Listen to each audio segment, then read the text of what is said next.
नगरसेविका सौ शिल्पा सुधीर देशमुख यांना पदबडतर्फ करण्याबाबत नगराध्यक्षा यांना दिले निवेदन। आज दिनांक 1 एप्रिल रोजी पुसद नगरपरिषद प्रभाग क्रमांक 11च्या नगरसेविका सौ शिल्पा सुधीर देशमुख यांचे पती सुधीर देशमुख यांनी नगरपरिषद स्वच्छता निरीक्षक रोहित पाशमवाड यांना भ्रमणध्वनीद्वारे अतिशय खालच्या भाषेत व अपमानास्पद शिवीगाळ केली असल्याची धक्कादायक घटना उघडकीस आली। या संपूर्ण प्रसंगाची कॉल रेकॉर्डिंग बाहेर येताच एकच खळबळ उडाली। या घटनेचे पडसाद असे पडले की नगरपरिषदेच्या कर्मचारी व अधिकाऱ्यांनी काम बंद आंदोलन पुकारले होते। याच दरम्यान महाराष्ट्र राज्य नगरपरिषद संवर्ग अधिकारी संघटना यांचेमार्फत नगराध्यक्षा सौ मोहिनी नाईक यांना लेखी निवेदन देण्यात आले।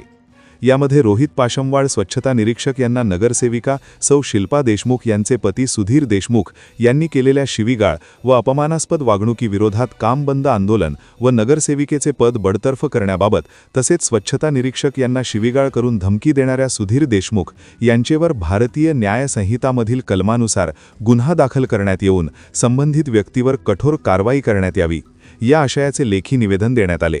हे निवेदन नगराध्यक्षा यांचेबरोबर विभागीय आयुक्त अमरावती, जिल्हाधिकारी यवतमाळ, उपविभागीय अधिकारी पुसद, पोलीस निरीक्षक पुसद शहर पोलीस स्टेशन, मुख्याधिकारी नगरपरिषद पुसद यांना प्रती करण्यात आलेले आहे।